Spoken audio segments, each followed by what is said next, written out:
mezzo al rumore serve qualcosa che duri. El Papa León XIV. Storie vere.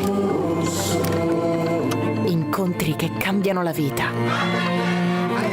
Persone che costruiscono. Uno sguardo originale su ciò che accade.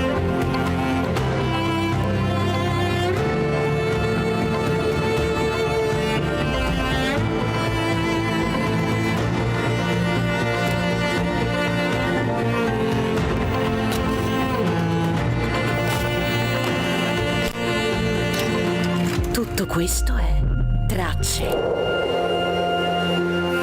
Ora anche in una nuova versione digitale. Per raccontare sempre più storie di gente che vive. Tracce, la rivista internazionale di Comunione e Liberazione.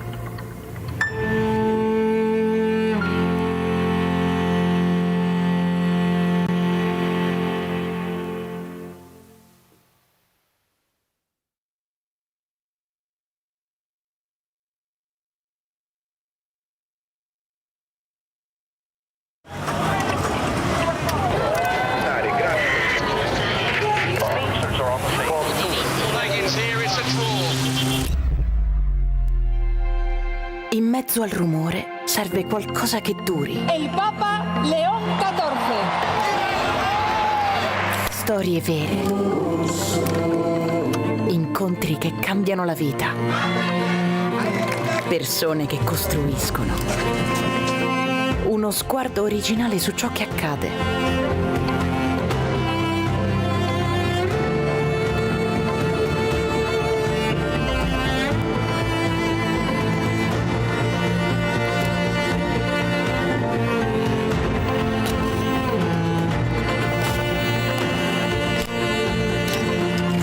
Tutto questo è Tracce.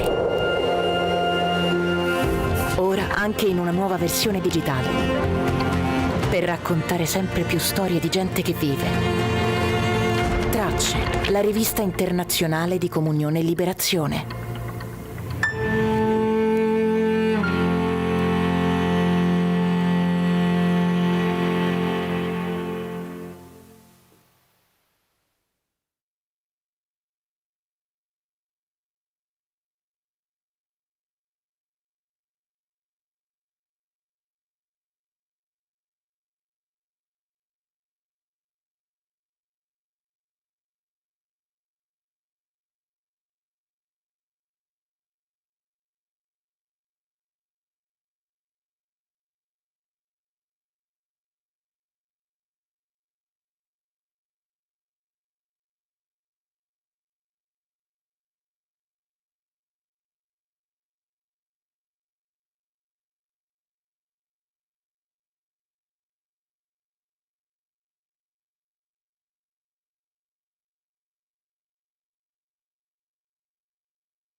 Questo è un luogo che genera dialogo, Qualcuno che si impegna, che si batte. che approfondisce la conoscenza e sostiene la fiducia.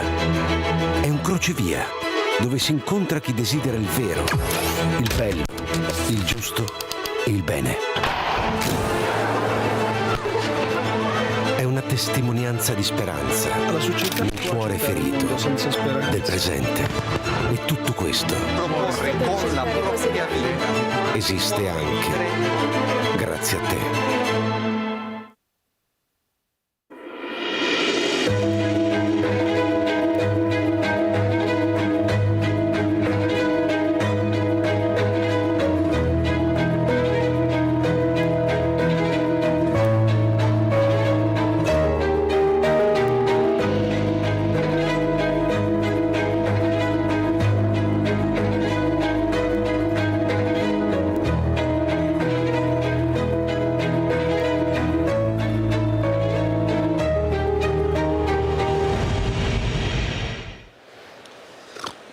Buonasera a tutti.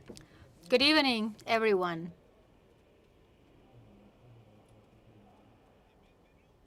And welcome to this session closing the 5th day of this edition of the Rimini meeting. This evening, we're going to try and see what happens what happens when that love, as well as moving the cosmos, the sun, and the other stars, moves the hearts of men and women. So who moves whom? Are we truly made to love and be loved? Is there anything or anyone coming before us? And what does it reveal of us when we are loved? What does that love reveal about who we truly are? To try and answer this question, we are joined by two men who have been speaking to the hearts of young people and those not so young for years. They need no introduction. But there's one thing I'd like to say about both of them. Franco Nembrini is a master. He writes, teaches, and has been accompanying young boys and girls and their families to get to know Dante, so teaching them that the Divine Comedy is actually a real example of the life of man. A great round of applause for Franco.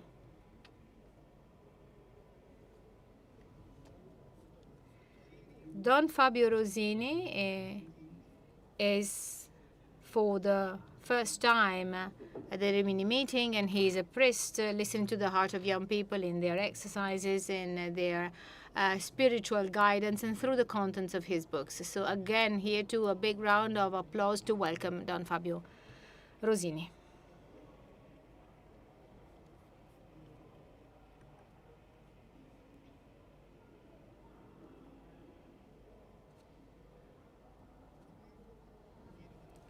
Franco comes from the world of literature, and Fabio from theology. One of them narrates, the other one digs deep. But first and foremost, they are two friends, and they're making a part of the journey together. There's a first step of this journey together in one of their recent books, Francesco il Dito e la Luna. This is a book that is about the lecture of Saint Francis from the Lenten sermons. And these, the words they mention are desire, freedom, wound, face, time, destiny. I'd now like to leave the floor to Franco to guide us through this very adventurous journey. Once again, a big applause for you. Thank you, Franco. Thank you very much, Marco. Thanks to everybody. The first thing I'd like to say, that I need to say, is to tell you something about how the two of us have became friends, because I think this is telling us something also about the content of this session. I was actually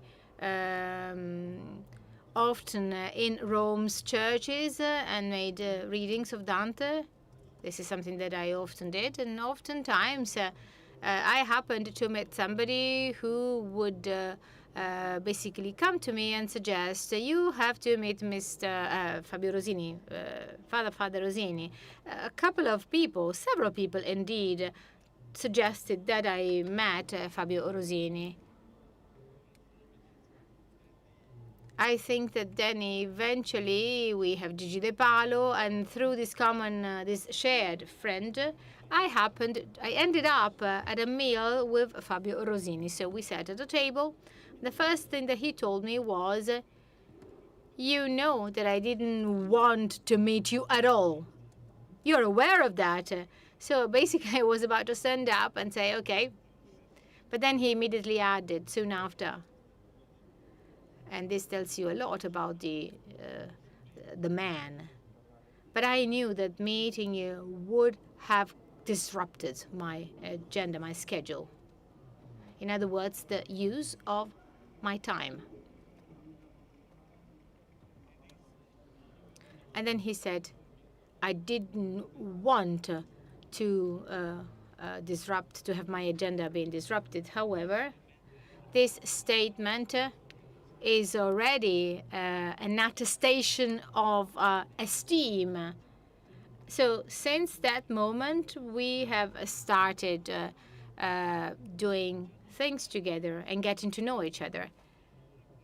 So we were assigned these 6 words, and in an hour, we're going to entertain this dialogue, this communication. We're not going to read any plot, but any script, but these words were very provocative. So we started working on them, reasoning about them, and so a number of things, of reflections have come into our minds.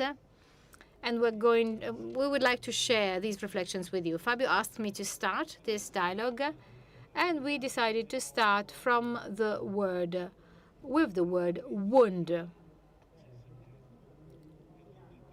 That is because we thought that the entire journey, also expressed by the title of the Rimini meeting, The Love That Moves the Sun and all the other stars, is not understandable unless you start from the fact that you are weak. You have to acknowledge a wound, sometimes even a scandal, for the evil that exists and for the weakness that exists. And today, as a matter of fact, I was telling Father Fabio that there's an issue, and which is an intriguing issue that has accompanied me ever since we actually worked on the Lenten sermons, and it is the following issue. I've often wondered why Jesus, when he resurrected, actually resurrected with the stigmata. With the stigmata. Because actually, if you decide to, if you opt for resurrection, why should you, in a way, do so with the stigmata? So the glorious body of Christ, when he resurrects, he has the stigmata. He could have kind of mended them. And why? So why is the risen Christ, has the risen Christ resurrected with the stigmata? The only answer I gave to myself, and that's impressive, is that something unimaginable took place, something that we find it hard to understand. So a mystery that the life of man participates by, in a way, bearing onto his body the sign of weakness, of, in a way, of a wound. And on the cross, Jesus screamed and said, my Father, why have you abandoned me? So in the perfection of Trinity, so 3 entities who love themselves, who are co-essential one to the other, so to such an extent that they become one. So in this wonderful world that the Trinity is, so perfect Trinity, in spite of that, there was a tear. There was a cut. So a tear in the heart of the Trinity. And I was very much surprised by the consideration. I mean, it seemed to me that Jesus resurrected with the stigmata, so as to say that that tear that he bore upon his body for man would also mark the nature of God in eternity. So Jesus will bear eternity. So when he basically told St. Francis, I'm going to donate to you the stigmata, that was probably because he saw in St. Francis somebody who had already experienced that same tear, that pain, the rejection of what he thought he could have built, the solitude, the solitude in Laverna, and then the condition, the pathology, and then being blind, becoming blind. So my question to him is to try and help us understand what this mysterious wound is. Why should we start from fatigue, from pain? Sometimes pain and hard work and fatigue are so difficult. What's your opinion on that? Well, let us start by saying something. Life is not logical. It's not a mathematical equation. Life is paradoxical. Life is chaotic. Life, I mean, if you have a family, I mean, a family may be chaotic. A diocese is something chaotic. Also, the meeting, a Rimini meeting is something chaotic. Reality, a priesthood is chaotic. If you do not welcome paradoxes, well, you're not capable of living. Either you welcome and include paradoxes. Let's think of the apocalypse. At a given moment, I mean, you see a figure who's going to be the winner among monsters, and the one who will win and who will sit on the throne will be a lamb. Well, I would have expected a lion, please, or a tiger. No, a lamb. A lamb that was slaughtered. So the winning figure will be a slaughtered lamb. And as a matter of fact, when resurrected, when risen, Jesus appears to Saint Thomas with a wound, and that was basically the coup de grace that the Romans would inflict on the wounded. Only somebody who's so injured to death that can he actually bear that. So wounds shouldn't be looked for in distant places, and you have to play the part of the victim, lamenting all your problems. Actually, being wounded is our native condition. We are born incomplete. We are born wounded. We are born with a need, born with an appetite, and that is never enough. In other words, for example, the infant's cry. I see lots of wounds around me, and these wounds require an answer. You have to survive to the fact that they are fragile, that they are weak. This generation of young people, I mean, we're talking about fragile, weak young people, and they are aware of that. They are very much aware of their vulnerability.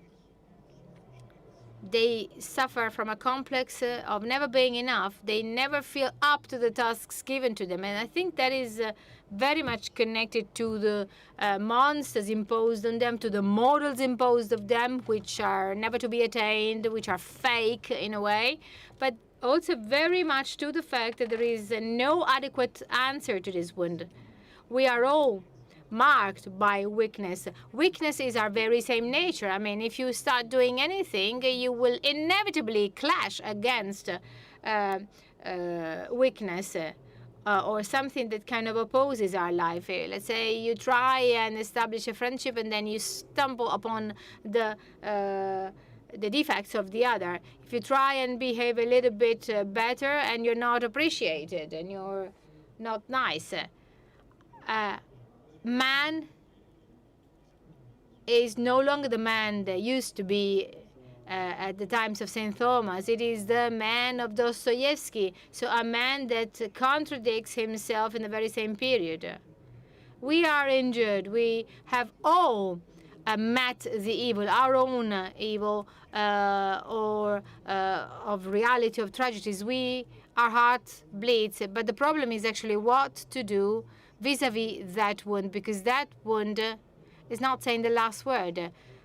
This life can become the backbone of an angry, of a furious mindset. So it can become actually the very same nature and structure of a victim whose life is going to be spent always to demand from the others, because he's basically given wrong answers to a question born elsewhere.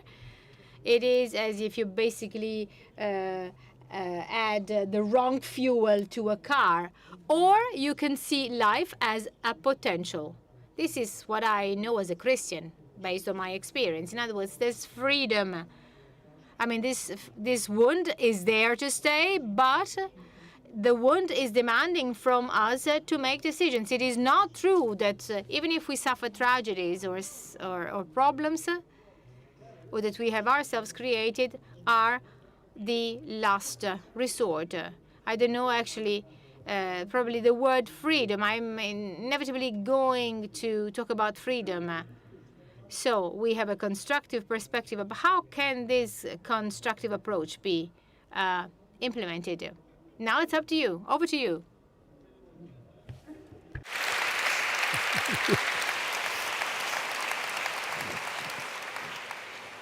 Stavo cercando di afferrare. I was trying to kind of grasp what you were trying to tell us. As soon as you pronounce, as you utter the term young people, I am touched. When I hear the term young people, I'm very much touched. It seems that we're dealing with young people who do not have esteem in themselves. They don't love themselves.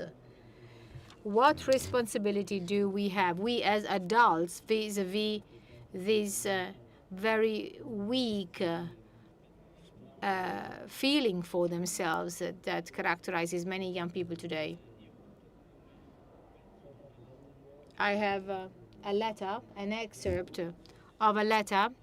You may have probably already heard me reading it, but I think it is very appropriate to comment with an example of what you said. This is a letter that I received from a 20-year-old young Ukrainian girl of the Emmaus group.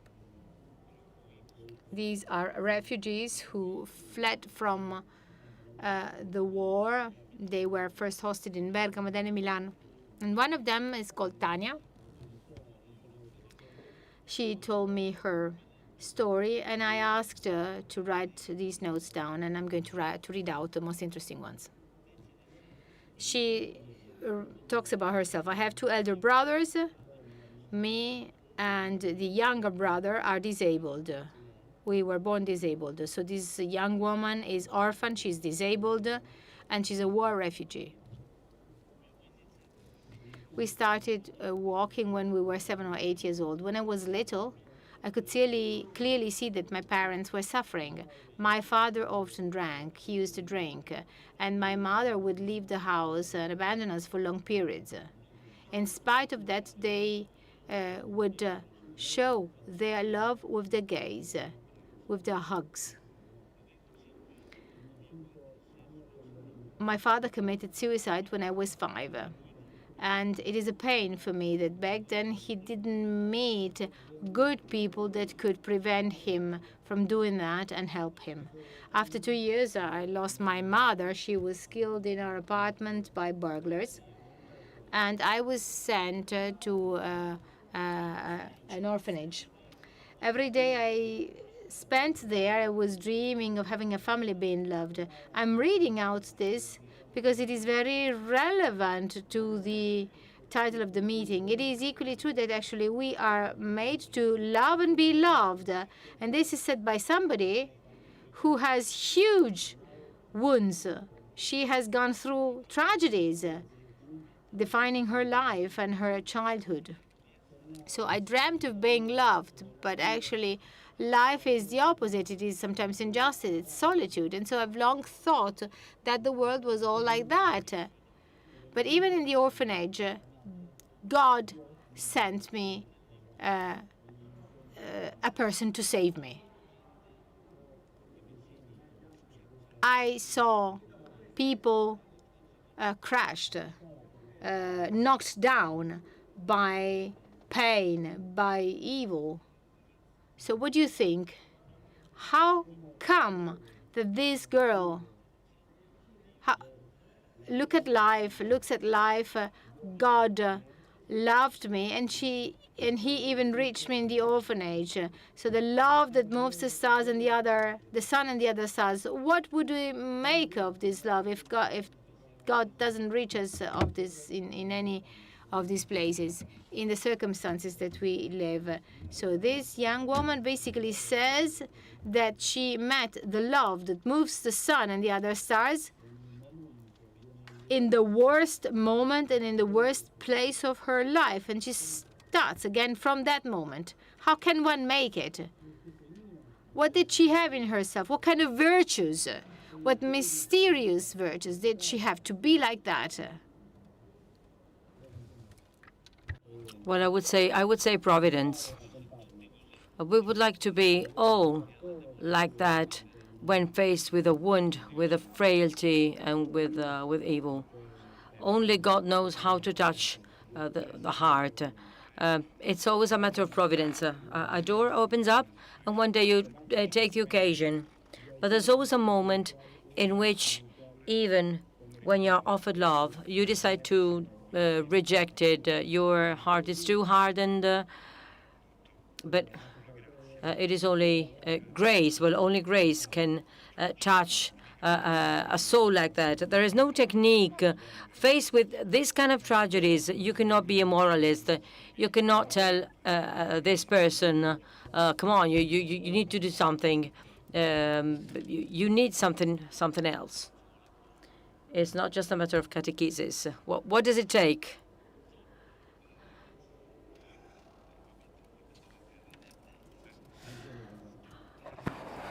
I know why you're laughing. Well, if I answered, it would be with a formula. Well, she gave me an answer. Now I understand that in the orphanage, I was sent a lifeline. I loved theater. I loved the acting. And I attended a theater circle, and I met the theater director. Through this person, I saw what love is. He showed me that the world is not so bad as I imagined, and that there are people for whom I am important. So the word face, when I read this word among the 6 words we were given, I thought a face. I thought immediately about this letter. A face in an orphanage after the tragedy she had experienced. One face, the face of the theater's director, whom I met, and he is now passed away. The theater director talked to her about God, and he talked to her about the love moving the sun and the other stars, and moving her as well. And I would like to ask you, I envy her. I would like to have that kind of attitude before all the tragedies this girl has experienced. How is it possible for a person with such a past, with so much tragedies? How can this girl raise her hand and say, at the end, God saved me. And at the end of the letter, she writes, I want to go back, to return to my homeland, because I managed to forgive the murder of my mother, and I would like everybody to live, to experience the same forgiveness. And even if only one of my friends experiences this forgiveness, we will have won over the evil. Each time I read it, I have goosebumps, because how is it possible for a girl with such a tragedy have this kind of attitude, stating that she wants to return to Ukraine, because if only one person believes, we manage to defeat evil. So liberty is the only way I cannot understand liberty in this way. Of course, when you meet salvation, this is what happens. You cannot cheat when it comes to these things. When you are experiencing this kind of life, this kind of tragedies, either you've touched grace or you will not survive. This girl's letter is interesting. She desires beauty. She has appetite for beauty, and she keeps looking for it. And she grasps these things she's looking for thanks to a person. But clearly, we need Christians. I've brought about the pastoral of the Diocese of Rome for 13 years, and in Rome we have no vocations. Well, I'm joking.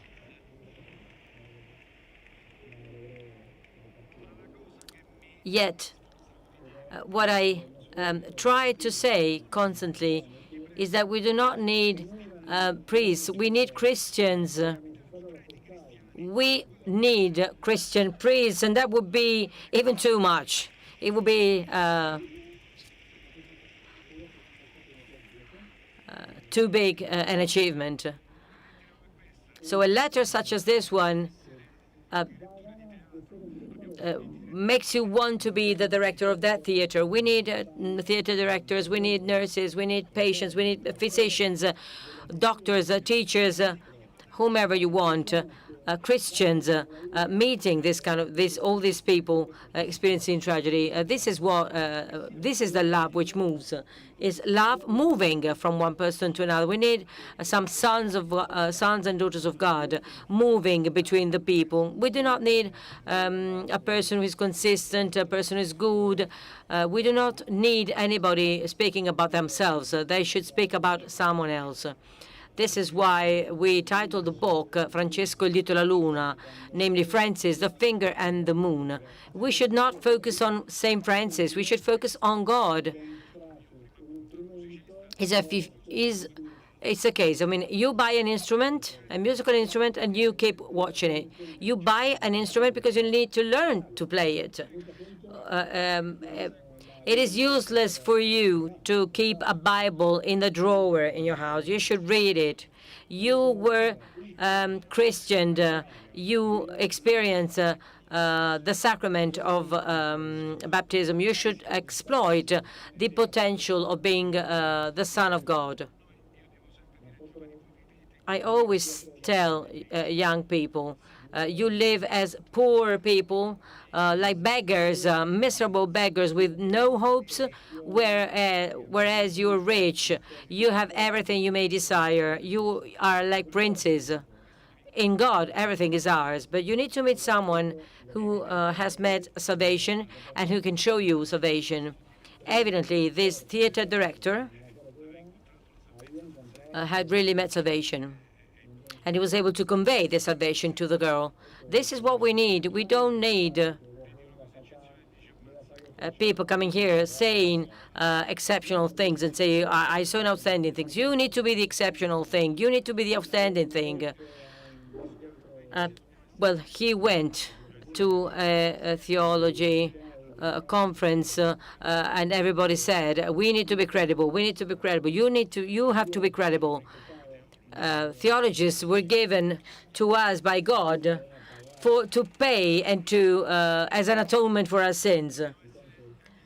So everybody said, we as Christians should not be credible. We must be incredible, not credible. I stole one of his mottos. We need to be incredible. We should be incredible. I saw some Christians. I saw one thing that was incredible. This is why I approached the church, because I saw people forgiving each other, people who were able to go over their mutual defects. In my household, in my family, when you had a defect, when you made some mistakes, and nobody talked to you. When I saw the Christians forgiving themselves, forgiving each other, they did not quarrel. They did not. They did not hate each other. St. Paul said that the sun cannot set over your wrath, and this is what I did. So this is why I decided to approach a church, and then I felt the vocation, and I decided to become a priest. But it's true. You need to meet someone experiencing the ordinary in a bright way, in a glossy, shiny way. You underlined the topic of time, which is one of the words. So this, indeed, this lady, this girl, did not go to the theater just once. She spent some time in the theater, learning to act and spending time with the theater director. So we need time. Everything needs time. So we need to spend time on things. You cannot just take a glimpse of an agenda or a book. You need to read the book. You cannot read the first page and then abandon the book. I was given the kite hunter. Kite runner. Joe.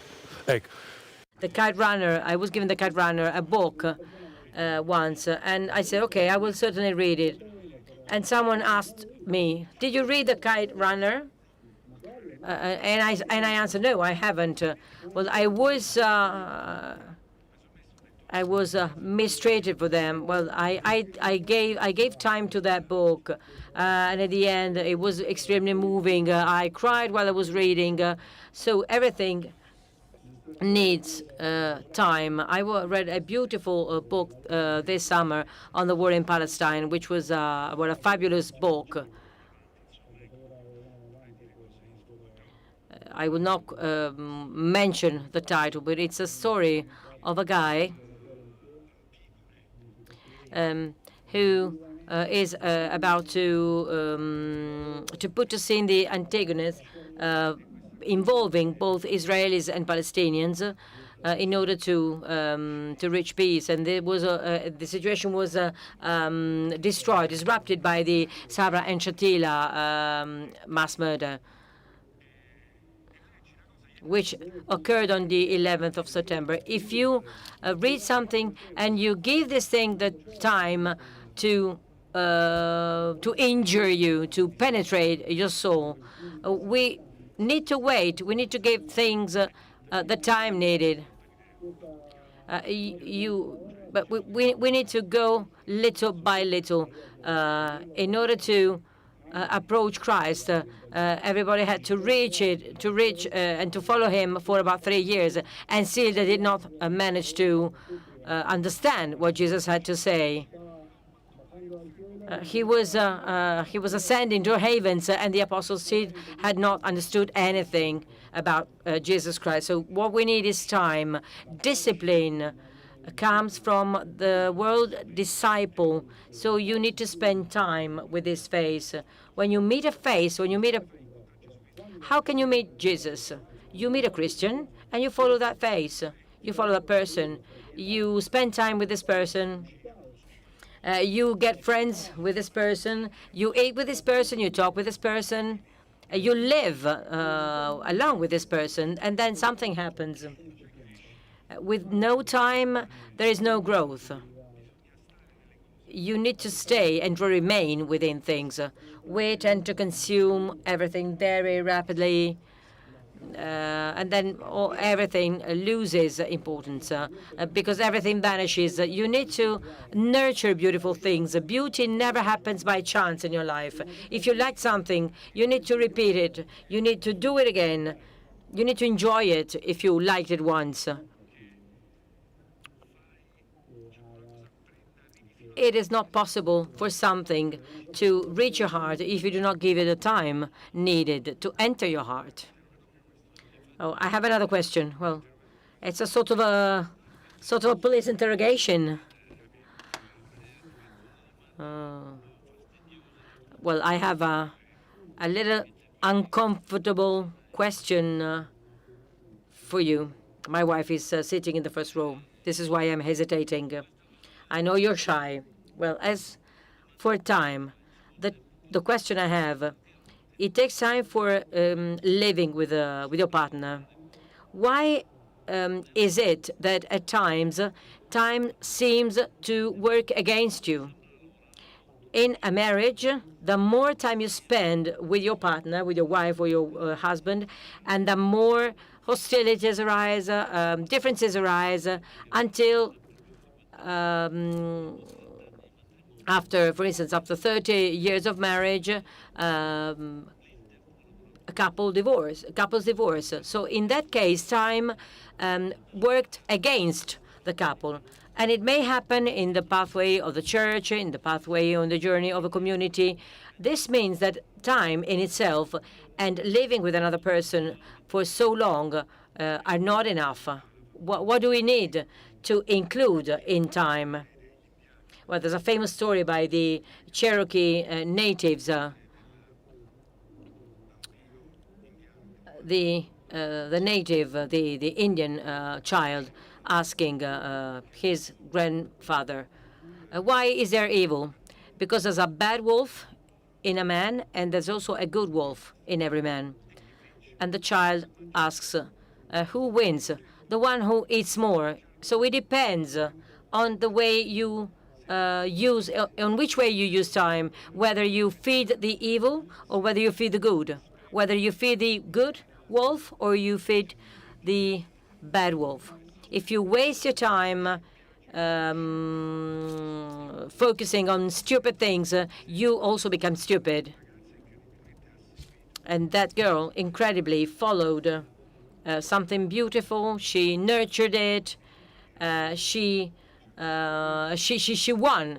She won the lottery in the end because she decided to nurture something good. God cannot use our talent for us, on behalf of us. You have a talent, and you need to use it. You are the one who has to use the talent. God cannot use our talents on our behalf. If someone says to me, I'm praying for you, I cannot pray for you. You pray for yourself. I cannot pray. I can pray for your good. But if you do not pray, I cannot pray on behalf of you. If you do not want something, how can I ask God to give you something? If you didn't want it, someone may knock on your door and you do not see what is about to come for you. So the movement which is mentioned is also an exercise. An exercise grows and improves by practicing. I cannot remember the name of this American psychologist who carried out a survey which was mistranslated in Italian. And he said, why are we always studying diseases, pathologies? Why don't we study euphoria, the well-being? So he tried to understand why happy people are happy and why healthy people are healthy. And he tried to understand who are the happiest persons, those who love to contemplate, and the healthiest people were the athletes. And so he wondered why. Why are athletes so healthy? Because they repeat healthy things. They eat healthy food. They keep exercising. And so they remain healthy.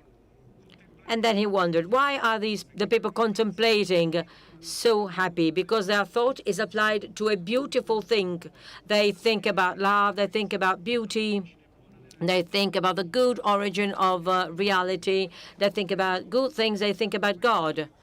And so this scholar said, okay, why don't we turn the things upside down? Let's talk about pathologies and disease. The unhappy people are unhappy, or they are ill because they keep thinking about bad things, about negative things. So defending a black pearl of unhappiness in their own hearts, and they keep feeding it. This is why sadness for the Eastern culture, for the Asian culture, is one of the, it's almost a sin, because you keep living your life looking for what is missing and not focusing on what you have. I'm going to give you an excellent example of wisdom. If one looks for something which is not there, he will never find it because it is not there. So this is a wisdom, a pearl of wisdom that I want to give you tonight. It's like what Jesus said. Jesus said, those who look for something, they will find something. If you look for what is there, you will find it. If you spend your entire life looking for something you don't have, you will be frustrated for all of your life. Maybe it is a matter of looking for what is there. You should not look for the defects of your husband. You will find many defects. I have no defects, so she will never be able to find any defect in me. I would like to be able to quote. I've left my mobile phone, so I took a picture of during when I was visiting the exhibition dedicated to Madeleine Delbrel. She wrote to a vet once, writing. Everybody said, "Tell me, I should find a doctor. I am stubborn. I am stupid like a donkey. Please deal with me. You're a vet." So I think I'm the best patient for you. This is what she wrote. The psalm said, God, you save man and beast. So if you look for something which is not there, you will never find it. If you do look for something which is there, you will find it.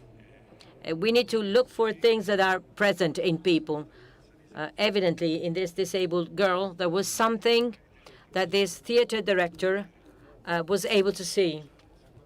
And he managed to enhance it.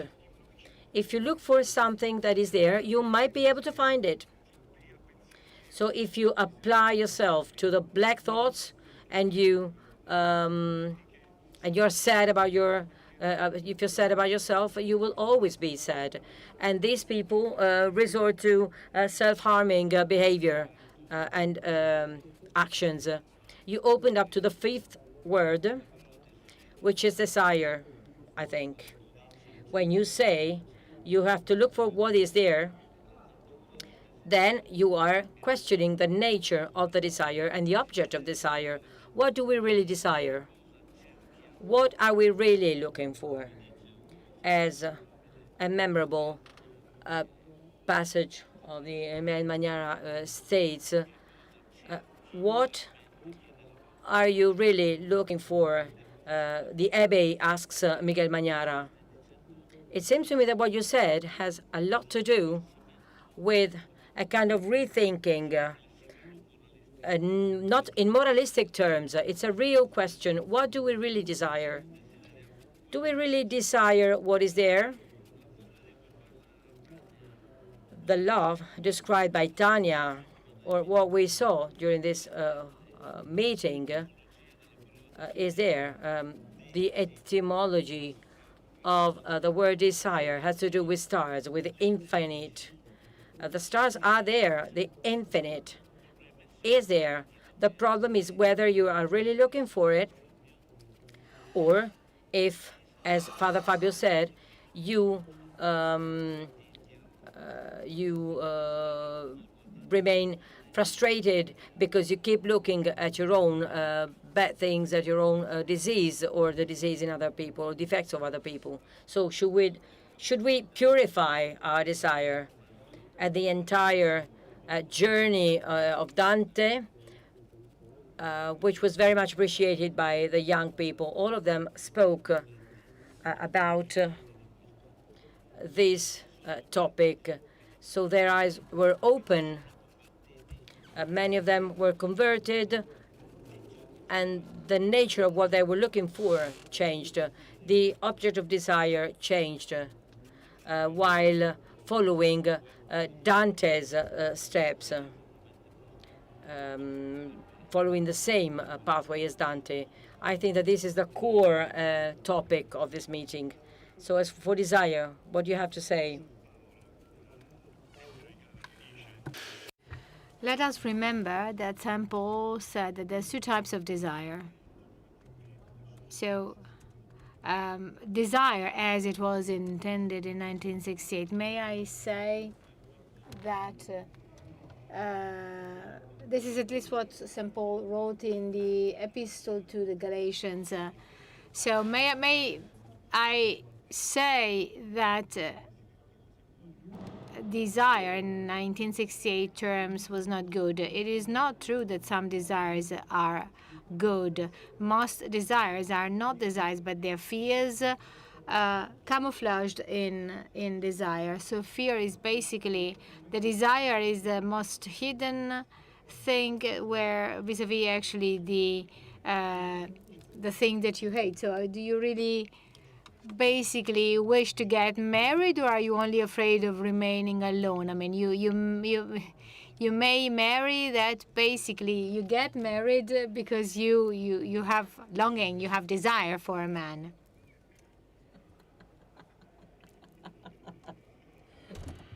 È tremendo. I miei corsi prematrimoniali. So the courses I do normally for couples who are going to get married are done to discourage weddings, and we as priests have oftentimes celebrated wrong marriages because we were too good.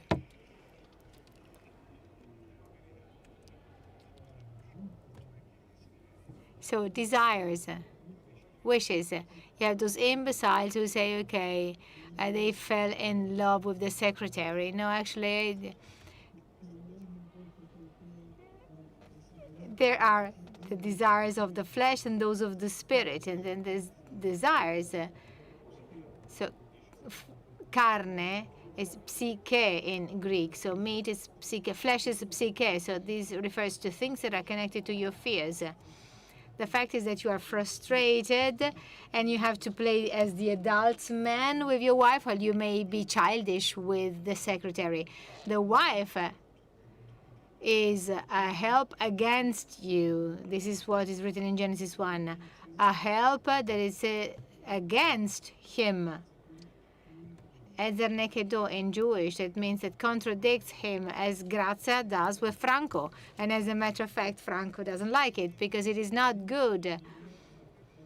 I mean, I have to create a help contradicting him. Leave your husband alone in August in Rome, and you will see that he will eat frozen food without defrosting it. You will see actually the level of recycling of clothes, which is inhuman. I mean, that really needs a veterinary and not a man.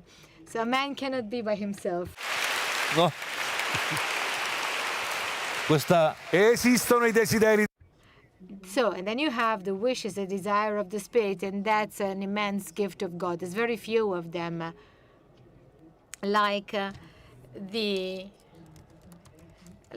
three wise men who see a very fantastic, very good thing, and they follow that. They see the comet and they follow it. They know that, for example, the eclipse, you have to go to Spain. If you want to go to and see the stars, they have to move. They went to Jerusalem, and then they went to see the stars. When, I mean, we still say a star is born, just to say that an extraordinary person is born. You have to follow the stars.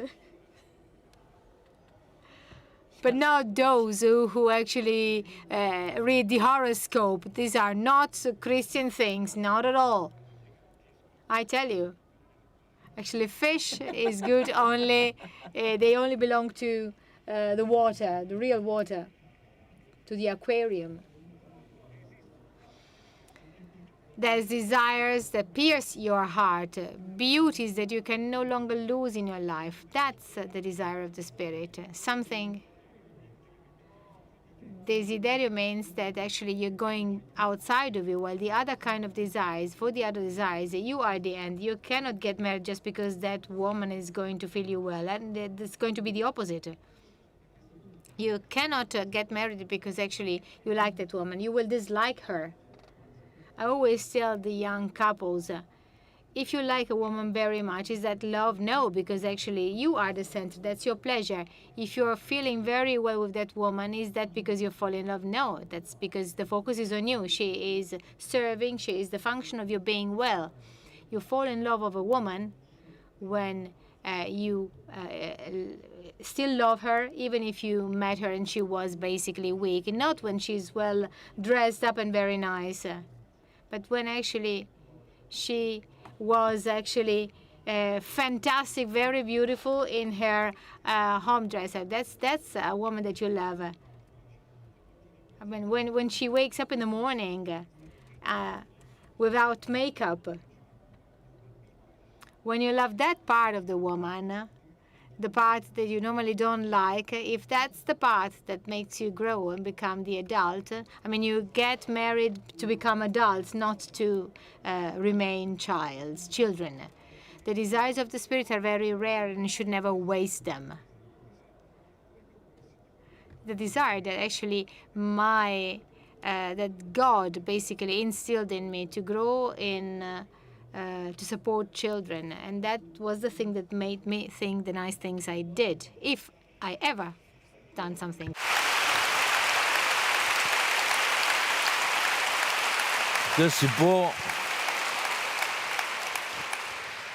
Si può dire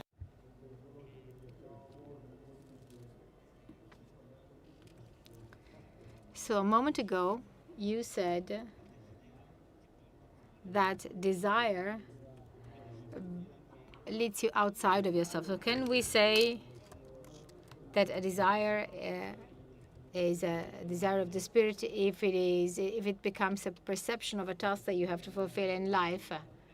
I mean, if you perceive it as a task, if love becomes a mission, if a friendship becomes a mission. I'm asking you this because I would like to basically ask you to comment at the end of this letter by Tanya. She's talking about her friends in the Ukraine under the bombs, and she says, I would like these wounded guys can feel the very same type of friendship that I met, that I experienced. I would like them to see that that is a friendship forever. And I would like to hope that these young people perceive beauty and have rest from war, even if for a short period of time. I understand that I cannot save them, but if I do something for them, that will already be a victory over evil. So her wish, her desire, her perception of love has become a task. It's a responsibility. So desire that the world is nicer, truer, and that men are happier. I mean, can we say so when we identify, when we can desire? That's the goal. That becomes our goal, which is basically the last word. We have a timer, and it's going to explode. I mean, the room is going to explode.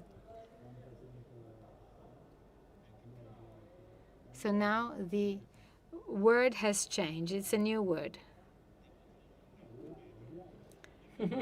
So the end, the wound. We have to end with the word destiny, or the goal, the destination.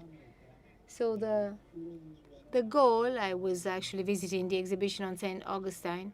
There was a very, very bright moment to experience.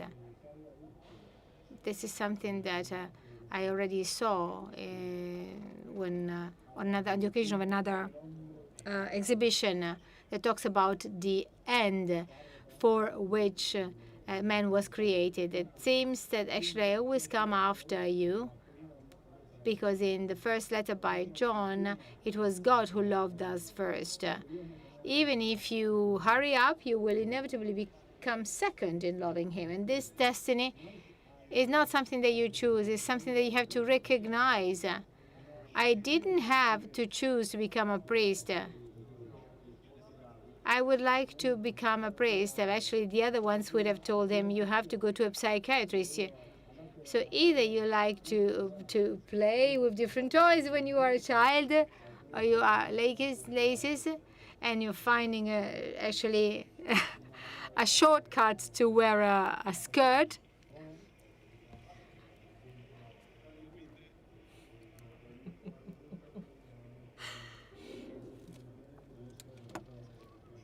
Actually,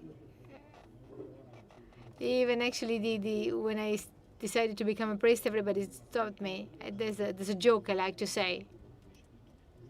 We have to train priests. This is what I keep on telling. We have to train them to basically learn how to evangelize people. We have a ratio in the education of priests. We train them as if they were divas, and some of them are not even prima, so divas, prima donna. Some of them are only women, donne.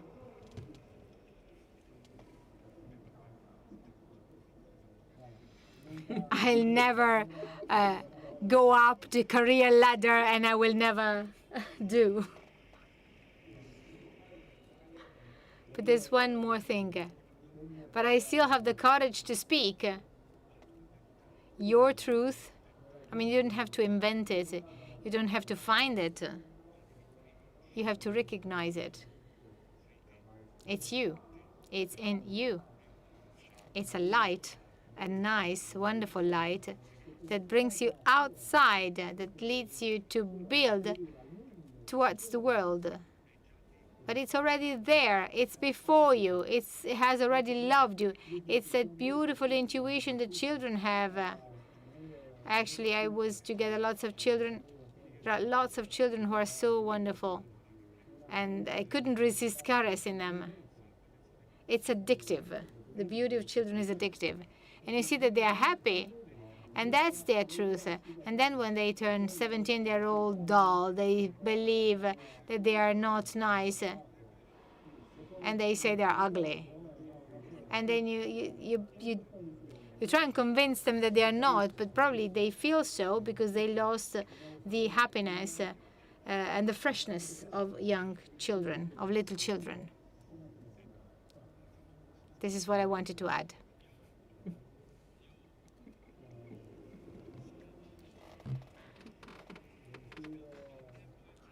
I think the time allotted to our conversation has now over.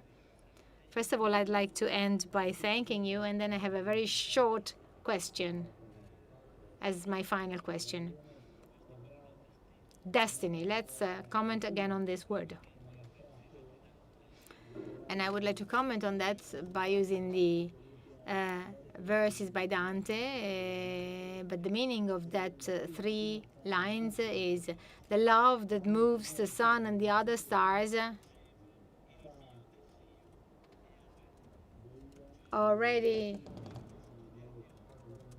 was already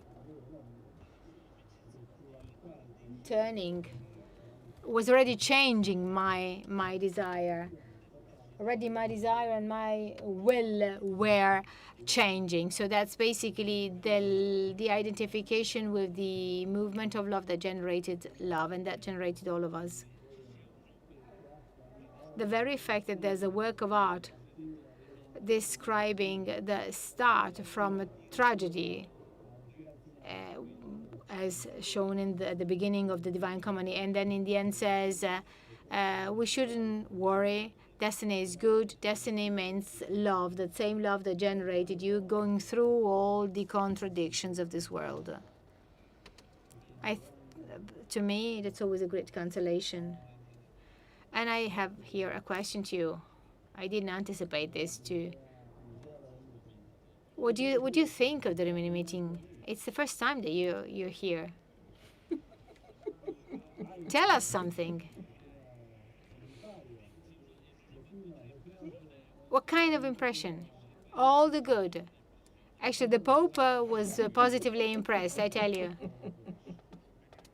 Well, maybe, may I exercise the right not to obey my bishop? I mean, I can say all good things.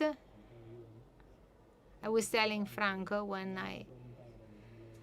I visited I visited a Lyceum in near Bergamo that Franco set up, and there I saw the beauty of these boys and girls. I remember that we were actually at an exhibition, and I basically heard all these voices of young boys and girls, and there was a very wonderful noise. So I heard that noise, I liked it a lot.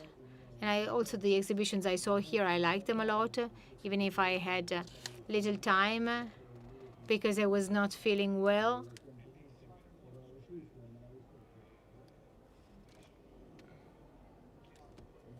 So I wondered why I came only now and not before. I don't know, Marco, if I think having said this, we can close here. As you said, the timer is not going to explode. First, I would like to thank you both.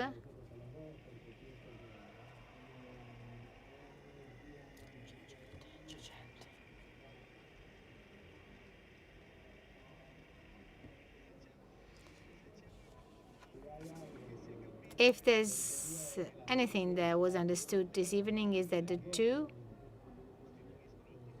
questions which make up the title of this session are not rhetorical. Who moves whom? Are we really made to love and be loved? Based on the experience that Franco as well as Fabio have said, we have understood that there's really something that moves us and touches us and has moved together. You said that you are the beginning of a journey, but I believe that this evening we've made an important step with you.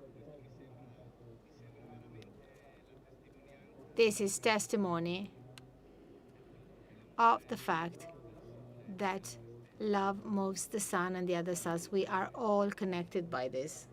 We are all within this great movement, and it's not by chance that the word, so the verb that is always seen in the image of the meeting is that we have underlined. So movement, move, what Don Fabio said before. So once again, thank you very much. Thanks to Franco, thanks to Fabio. I would like to remind you that a couple of things. Well, first, if you liked this meeting, if you liked the Rimini meeting,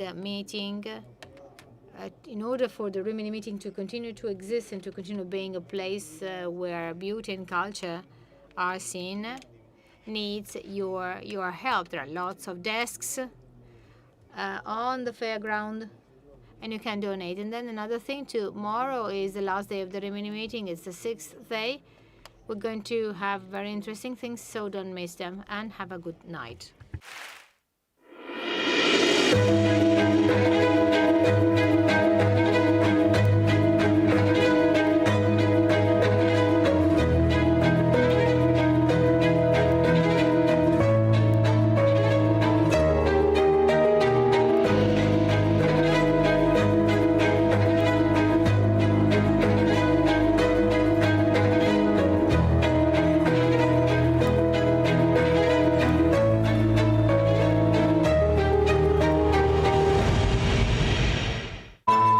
Questo è un luogo che genera dialogo, Qualcuno che si impegna, che si batte. che approfondisce la conoscenza e sostiene la fiducia.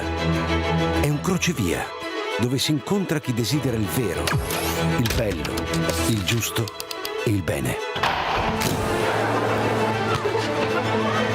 testimonianza di speranza La società nel può cuore accettare un ferito mondo senza speranza. del presente.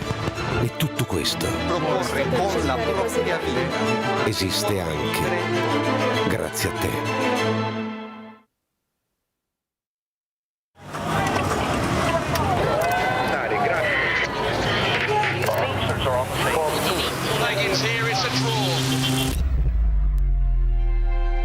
In mezzo al rumore serve qualcosa che duri. El Papa León XIV. Storie vere. Incontri che cambiano la vita. Persone che costruiscono. Uno sguardo originale su ciò che accade.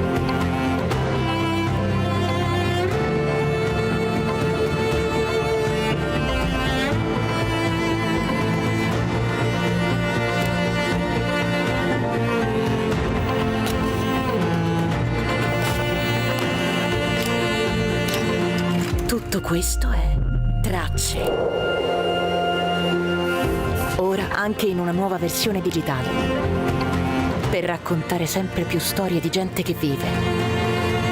Tracce, la rivista internazionale di Comunione e Liberazione.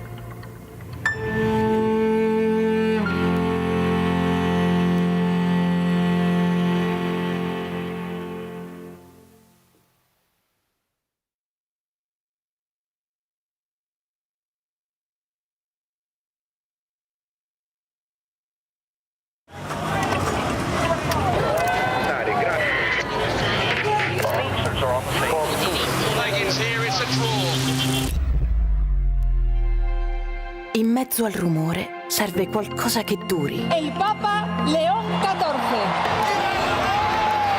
Storie vere. Incontri che cambiano la vita.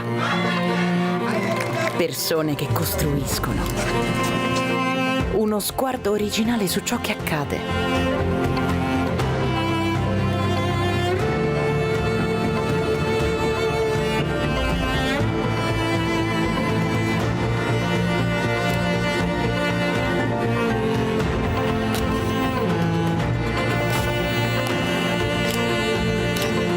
Tutto questo è Tracce. Ora anche in una nuova versione digitale. Per raccontare sempre più storie di gente che vive. Tracce, la rivista internazionale di Comunione e Liberazione.